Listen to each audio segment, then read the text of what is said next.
Students, welcome to Indian Constitution online class. Today's subject is Fundamental Rights, ಮೂಲಭೂತ ಹಕ್ಕುಗಳು. ಈಗಾಗಲೇ ನಾವು ಮೊದಲನೆಯ ಮೂಲಭೂತ ಹಕ್ಕಿನ ಬಗ್ಗೆ ಅಭ್ಯಾಸ ಮಾಡಿದ್ದೀವಿ. ರೈಟ್ ಟು ಈಕ್ವಾಲಿಟಿ ಅಥವಾ ಸಮಾನತೆ ಹಕ್ಕು ಅನ್ನೋದನ್ನು ಆರ್ಟಿಕಲ್ 14 to 18. ಇನ್ನು ನೆಕ್ಸ್ಟ್ ಒನ್ ಸೆಕೆಂಡ್ ಒನ್ ಯಾವುದು ಅಂದರೆ ಇಲ್ಲಿ ಸ್ವತಂತ್ರದ ಹಕ್ಕು, the right to freedom, article 19 to 22. Personal liberty is the most fundamental of all fundamental rights. Article 19 to 22 deal with the different aspects of this basic rights. ಇಲ್ಲಿ ನಾವು ಒಂದೇನಪ್ಪ ಅಂತಂದ್ರೆ ವ್ಯಕ್ತಿಯ ವೈಯಕ್ತಿಕ ಸ್ವಾತಂತ್ರ್ಯದ ಒಂದು ವ್ಯವಸ್ಥೆಯನ್ನು ನಾವಿಲ್ಲಿ ಮಾಡಿಕೊಂಡಿದ್ದೀವಿ.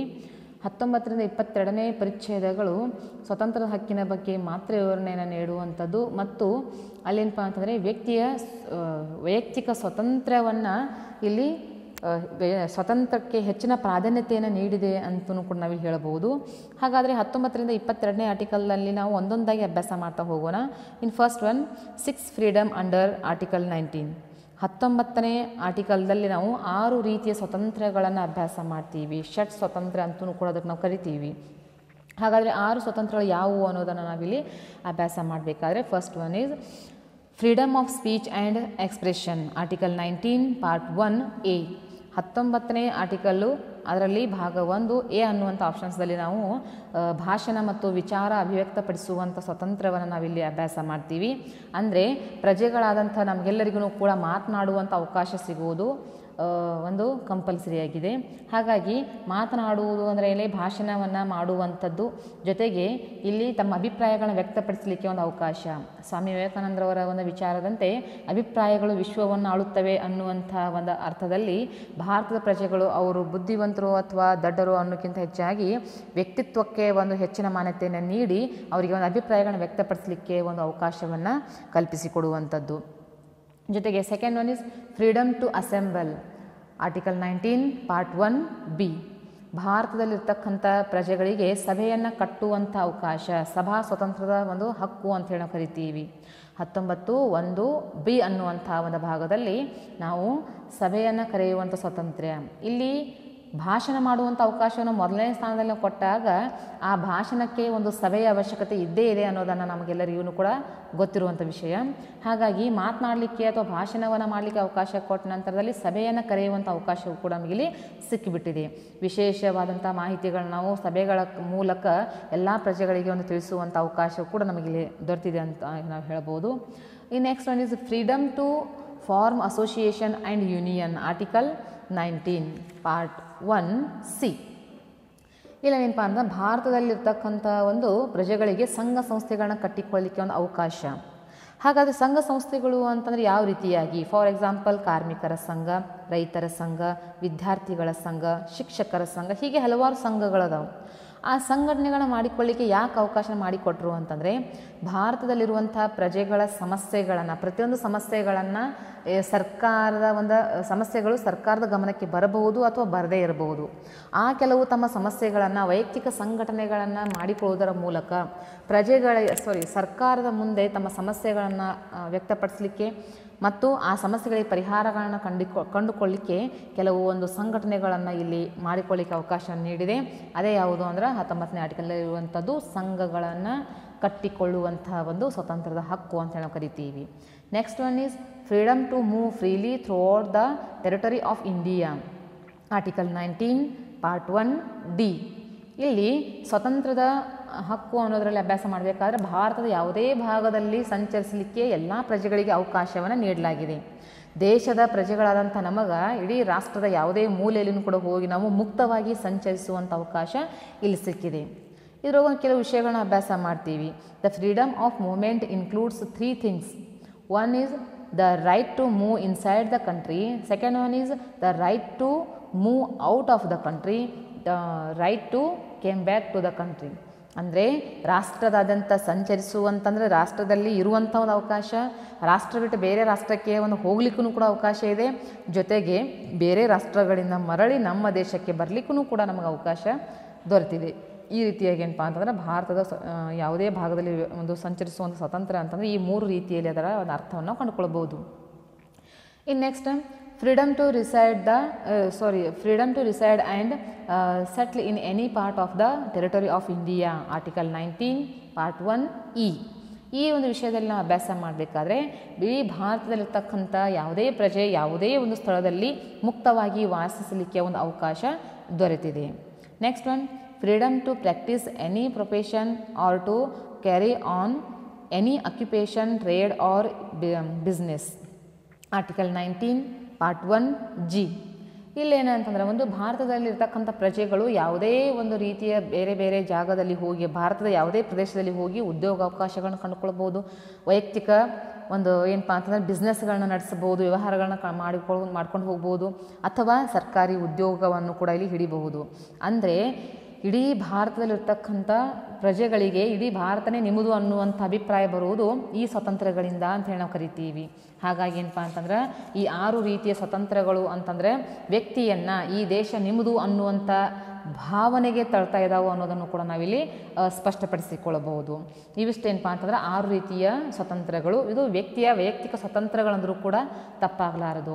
ಇದು ಬರೀ 19ನೇ ಆರ್ಟಿಕಲಲ್ಲೇ ಮಾತ್ರ ಬರ್ತಕ್ಕಂಥ 6 ಹಕ್ಕುಗಳು ಸ್ವಾತಂತ್ರ್ಯಗಳು ಅಂತ ಕರಿತೀವಿ. ಇನ್ನು ನೆಕ್ಸ್ಟ್ ಏನಪ್ಪ ಅಂತಂದರೆ ಇಲ್ಲಿ ಇನ್ನು ಆರ್ಟಿಕಲ್ 20ಗೆ ನಾವು ಹೋಗೋಣ. ಅದು ಯಾವುದು ಅಂತಂದರೆ ಅಲ್ಲಿ B, protection in respect of conviction for offences, article 20. ಇಲ್ಲಿ ನಾವು ವಿಷಯವನ್ನು ಅಭ್ಯಾಸ ಮಾಡಬೇಕಾದ್ರೆ ಆರೋಪಿಗಳಿಗೆ ಕೊಡುವಂಥ ಒಂದು ರಕ್ಷಣೆ, ಆರ್ಟಿಕಲ್ 20ರಲ್ಲಿ ಇರ್ತಕ್ಕಂಥದ್ದು ಆರೋಪಿಗಳು. ಹಾಗಾದರೆ ನೀವು ಅನ್ಬೋದು ವ್ಯಕ್ತಿಗೆ ಕೊಡ್ತಕ್ಕಂಥ ಸ್ವತಂತ್ರ ಆದರೆ ಆರೋಪಿಗಳಿಗೆ ಯಾಕೆ ರಕ್ಷಣೆ ಕೊಡಬೇಕು ಅಂತಂದ್ರೆ ವ್ಯಕ್ತಿಯ ವ್ಯಕ್ತಿತ್ವಕ್ಕೆ ಇಲ್ಲಿ ನಾವು ಒಂದು ಹೆಚ್ಚಿನ ಮಾನ್ಯತೆಯನ್ನು ಕೊಡಬೇಕಾದ್ರೆ ಇಲ್ಲಿ ಈ ಒಂದು ಹಕ್ಕು ಕೂಡ ನಮಗೆ ಸ್ವತಂತ್ರವೂ ಕೂಡ ಇಲ್ಲಿ ಕಡ್ಡಾಯವಾಗಿ ಇರಲೇಬೇಕು.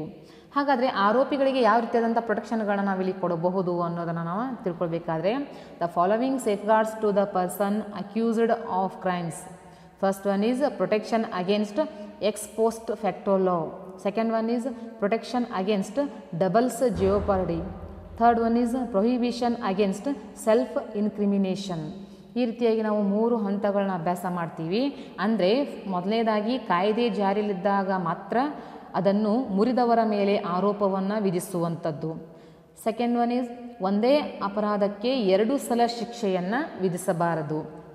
ಅಂದರೆ ಒಂದೇ ಅಪರಾಧಕ್ಕೆ ನಾವು 2 ಸಲ ಶಿಕ್ಷೆಯನ್ನು ವಿಧಿಸಿದ್ವಿ ಅಂದರೆ ಅದು ಕೂಡ ಕಾನೂನು ಪ್ರಕಾರ ಅಪರಾಧನ. ಅದೇ ರೀತಿಯಾಗಿ ತನ್ನ ವಿರುದ್ಧವೇ ಸಾಕ್ಷಿಯನ್ನು ಹೇಳುವಂತೆ ಆರೋಪಿಯನ್ನು ಒತ್ತಾಯಿಸಬಾರದು. ನಮ್ಮಲ್ಲಿ ಮುಖ್ಯವಾಗಿ ನಾವೊಂದು ರಾಷ್ಟ್ರದಲ್ಲಿರ್ತಕ್ಕಂಥ ವ್ಯವಸ್ಥೆಯಲ್ಲಿ ನಾವು ಯಾವ ರೀತಿ ತಿಳ್ಕೊಳ್ತೀವಿ ಅಂತಂದರೆ ಯಾವುದೇ ಒಬ್ಬ ಆರೋಪಿಯನ್ನು ಅತಿ ಕೀಳಾಗಿ ನೋಡದನ ಕಾನೂನು ಪ್ರಕಾರವಾಗಿ ಅವನಿಗೆ ಶಿಕ್ಷೆಯನ್ನು ನೀಡುವಂಥ ವ್ಯವಸ್ಥೆಯ ಕಡೆಗೆ ನಾವು ಅವರನ್ನು ಕರೆದೊಯ್ಯಬೇಕಾಗ್ತಾ ಇದೆ. ಆ ಪ್ರಕಾರವಾಗಿ ಇಲ್ಲಿ ಮುಖ್ಯವಾಗಿ ಏನಂತಂದ್ರೆ ಆರೋಪಿಗಳಿಗೆ ಅಂತಂದರೆ ಅವನ ಒಂದೇ ತಪ್ಪಿಗೆ 2 ಸಲ ಶಿಕ್ಷೆ ಆಯಿತು ಅಂದರೂ ಕೂಡ ಅದು ಅಧಿಕಾರಿಗಳ ತಪ್ಪು ಅನ್ನೋದನ್ನು ನಾವಿಲ್ಲಿ ನೋಡ್ತೀವಿ. ಜೊತೆಗೆ ಇಲ್ಲಿ ತನ್ನ ವಿರುದ್ಧ ತಾನೇ ಶಿಕ್ಷೆಯನ್ನು ಇಲ್ಲಿ ಒಂದು ಸಾಕ್ಷಿಯನ್ನು ಹೇಳಿ ಶಿಕ್ಷೆಗೆ ಗುರಿಪಡಿಸುವಂಥ ಪ್ರಯತ್ನವೂ ಕೂಡ ನಾವು ಮಾಡಬಾರ್ದು. ಅಂದರೆ ಒತ್ತಡವನ್ನು ಅಥವಾ ಚಿತ್ರಹಿಂಸೆ ಕೊಡುವಂಥ ರೀತಿಯಲ್ಲಿ ನಾವು ನೋಡಿಕೊಳ್ಬಾರ್ದು ಅನ್ನೋದನ್ನು ನಾವು ತಿಳ್ಕೊಳ್ತೀವಿ. ನೆಕ್ಸ್ಟ್ ಇನ್ನು ಯಾವುದು ಅಂತಂದರೆ ಇಲ್ಲಿ next article protection of life and personal liberty. ಇಲ್ಲಿ ನಾವು ಅಭ್ಯಾಸ ಮಾಡಬೇಕಾದ್ರೆ ನಾವೊಂದು ವ್ಯಕ್ತಿಯ ಜೀವಿಸುವ ಹಾಗೂ ವೈಯಕ್ತಿಕ ಸ್ವತಂತ್ರ ಅನ್ನೋದನ್ನು 21ನೇ ಆರ್ಟಿಕಲಲ್ಲಿ ನಾವು ಅಭ್ಯಾಸ ಮಾಡ್ತಾ ಇದ್ದೀವಿ. ಹಾಗಾದರೆ ಇದರಲ್ಲಿ ಯಾವುದು ಅಂತಂದ್ರೆ ಮುಖ್ಯವಾಗಿ the right guaranteed in article 21 is available to citizens as well as non citizens. The Supreme Court of India has extended the scope of article 21. ಇಲ್ಲಿ ಒಂದು ರಾಷ್ಟ್ರದ ಪ್ರಜೆಗಳಿಗೆ ಮಾತ್ರ ಸಿಗುವಂಥ ಹಕ್ಕುಗಳು ಅಂತಂದರೆ ನಾವು ಈಗಾಗಲೇ ಮೇಲೆ ಅಭ್ಯಾಸ ಮಾಡಿದ್ವಿ 19ನೇ ಆರ್ಟಿಕಲಲ್ಲಿ ಇರುವಂಥದ್ದು. ಇನ್ನು ಸಾಮಾನ್ಯವಾಗಿ ಒಬ್ಬ ಪ್ರಜೆ ಅಂದರೆ ಇಡೀ ರಾಷ್ಟ್ರದಲ್ಲಿರ್ತಕ್ಕಂಥ ಯಾವುದೇ ಪ್ರಜೆ ಅಥವಾ ಬೇರೆ ರಾಷ್ಟ್ರದಿಂದ ಬಂದಂಥವರಾಗಿರ್ಬೋದು, ಅಂದರೆ ದೇಶದ ಪ್ರಜೆ ಆಗಿರ್ಬೋದು ಅಥವಾ ಅವನೊಬ್ಬ ವಿದೇಶಿನೇ ಆಗಿರ್ಬೋದು, ಅವನಿಗೆ ಸಿಗ್ತಕ್ಕಂಥ ಒಂದು ಸ್ವಾತಂತ್ರ್ಯ ಅಂತ ಹೇಳಿ ಕರಿತೀವಿ. ಜೀವಿಸುವ ಮತ್ತು ವೈಯಕ್ತಿಕ ಸ್ವಾತಂತ್ರ್ಯ ಅಂದರೆ ವಿದೇಶಿಗಳಿಗೂ ಕೂಡ ಒಂದೇನಪ್ಪ ಅಂತ ವ್ಯಕ್ತಿಯ ಮೂಲಭೂತ ಸೌಕರ್ಯಗಳನ್ನು ಒದಗಿಸುವಂಥ ಒಂದು ಅವಕಾಶ ಒಂದು ರಾಷ್ಟ್ರ ಮಾಡಿಕೊಡಬೇಕಾಗ್ತಾ ಇದೆ. ಹಾಗಾಗಿ ಈ ಒಂದು ವ್ಯವಸ್ಥೆ ಯಾವ ರೀತಿಯಾಗಿದೆ ಅನ್ನೋದನ್ನು ನೋಡಬೇಕಾದ್ರೆ ಭಾರತದಲ್ಲಿರ್ತಕ್ಕಂಥ ಎಲ್ಲ ರೀತಿಯ ಹಕ್ಕುಗಳು ಅಂದರೆ ವಿದೇಶಿಯರಿಗೂ ಕೂಡ ಇಲ್ಲಿ ಅಂದರೆ ಏನಪ್ಪ ಅಂತಂದರೆ ಜೀವಿಸುವಂಥ ಒಂದು ಸ್ವತಂತ್ರದಲ್ಲಿ ಯಾವುದೇ ರೀತಿಯಲ್ಲಿ ಕಡಿಮೆಯನ್ನು ಮಾಡುವಂತಿಲ್ಲ. Next 22 article safeguards against arbitrary arrest and detention, article 22. ಇಲ್ಲಿ ನಾವು ಅಭ್ಯಾಸ ಮಾಡಬೇಕಾದ್ರೆ ಪ್ರತಿಬಂಧಕ ಸ್ಥಾನಬದ್ಧತೆ ಅಂತ ಹೇಳಿ ಕರಿತೀವಿ. ಪ್ರತಿಬಂಧಕ ಸ್ಥಾನಬದ್ಧತೆ ಅಂತಂದರೆ ಇಲ್ಲಿ ಬಂಧಿತನಾದ ಒಬ್ಬ ವ್ಯಕ್ತಿ ಅವನನ್ನು ಸ್ಥಾನಬದ್ಧತೆಯಲ್ಲಿ ಇಟ್ಟಾಗ ಅವನನ್ನು 24 ಗಂಟೆಯ ಒಳಗಾಗಿ ಒಂದು ಯಾವುದೇ ಹತ್ತಿರದ ಮ್ಯಾಜಿಸ್ಟ್ರೇಟ್ ನ್ಯಾಯಾಲಯದಲ್ಲಿ ಹೋಗಿ ಮ್ಯಾಜಿಸ್ಟ್ರೇಟ್ ಅವರ ಮುಂದೆ ಹೋಗಿ ಅವನನ್ನು ಹಾಜರುಪಡಿಸಬೇಕು. ಅವನನ್ನು ಅರೆಸ್ಟ್ ಮಾಡಿದ್ದಕ್ಕೆ ಕಾರಣಗಳನ್ನ ನಾವಲ್ಲಿ ತಿಳಿಸಬೇಕಾಗ್ತಾ ಇದೆ. ಒಂದು ವೇಳೆ ನಾವು ತಿಳಿಸದೇ ಇದ್ದಾಗ ಅದು ಕಾನೂನು ಪ್ರಕಾರ ಅಪರಾಧ. ಅಂದರೆ ವ್ಯಕ್ತಿತ್ವದ ಒಂದು ವ್ಯಕ್ತಿಯ ವೈಯಕ್ತಿಕ ಸ್ವಾತಂತ್ರ್ಯದ ಒಂದು ಉಲ್ಲಂಘನೆ ಮಾಡಿದಂಗೆ, ಮಾನವ ಹಕ್ಕುಗಳ ಉಲ್ಲಂಘನೆ ಅನ್ನುವಂಥ ರೀತಿಯಲ್ಲಿ ಸಾಬೀತಾಗಿ ಆ ಅಧಿಕಾರಿಗಳ ವಿರುದ್ಧನೂ ಕೂಡ ಕೇಸ್ ದಾಖಲು ಆಗ್ಬೋದು. ಇದರರ್ಥ ವ್ಯಕ್ತಿಯ ವೈಯಕ್ತಿಕ ಸ್ವಾತಂತ್ರ್ಯದ ಒಂದು ಅರ್ಥ ಅಂದರೆ ಏನಪ್ಪ ಅಂತಂದರೆ ಇಲ್ಲಿ ಮುಖ್ಯವಾಗಿ ಪ್ರತಿಬಂಧಕ ಸ್ಥಾನಬದ್ಧತೆ ಅಂದರೆ ಯಾವುದೇ ಕಾರಣವನ್ನಿಟ್ಟುಕೊಂಡು ವ್ಯಕ್ತಿಯನ್ನು ಅರೆಸ್ಟ್ ಮಾಡುವಂಗಿಲ್ಲ. ಅರೆಸ್ಟ್ ಮಾಡಿದರೂ ಕೂಡ ಅಲ್ಲೇನಪ್ಪ ಅಂತಂದರೆ ಹತ್ತಿರದ ಮ್ಯಾಜಿಸ್ಟ್ರೇಟ್ ನ್ಯಾಯಾಲಯದ ಮುಂದೆ ಅವರನ್ನು ಹೋಗಿ ಪ್ರೊಡ್ಯೂಸ್ ಮಾಡಲೇಬೇಕು. ಹಾಗಾಗಿ ಏನಪ್ಪ ಅಂದರೆ 24 ಗಂಟೆಯ ಒಳಗಡೆ ಅವ್ರನ್ನ ಪ್ರೊಡ್ಯೂಸ್ ಮಾಡಲಿಲ್ಲ ಅಂತಂದರೆ ಆ ರೀತಿಯಾದಂಥ ಒಂದು ಕೆಲಸಕ್ಕೆ ಏನಪ್ಪ ಅಂತಂದ್ರೆ ಕಾನೂನು ಪ್ರಕಾರ ಅದು ಅಪರಾಧ ಅಥವಾ ಮಾನವ ಹಕ್ಕುಗಳ ಉಲ್ಲಂಘನೆ ಅನ್ನುವಂಥ ರೀತಿಯಲ್ಲಿ ಅದನ್ನು ನಾವು ಟ್ರೀಟ್ ಮಾಡ್ಬೋದು. ಈ ರೀತಿಯಾಗಿ ಏನಂತಂದ್ರೆ ಸ್ವತಂತ್ರದ ಹಕ್ಕನ್ನು ನಾವು ಈಗ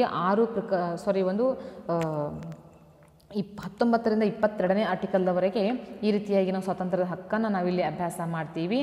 ಹಾಗಾಗಿ ಮೊದಲನೆಯದು ರೈಟ್ ಟು ಈಕ್ವಾಲಿಟಿ, ಇದು ಎರಡನೇದು ಯಾವುದು ಅಂದರೆ ರೈಟ್ ಟು ಫ್ರೀಡಮ್. ಇದು ಸ್ವತಂತ್ರದ ಹಕ್ಕು ಅಂತ ಹೇಳಿ ನಾವು ಕರಿತೀವಿ. ಇದು ಮೂಲಭೂತ ಹಕ್ಕುಗಳಲ್ಲಿ ಎರಡನೆಯ ಹಕ್ಕು ಅಂತ ಹೇಳಿ ಕರಿತೀವಿ. ಇದು ಇವತ್ತಿನ ವಿಷಯ. Thank you students.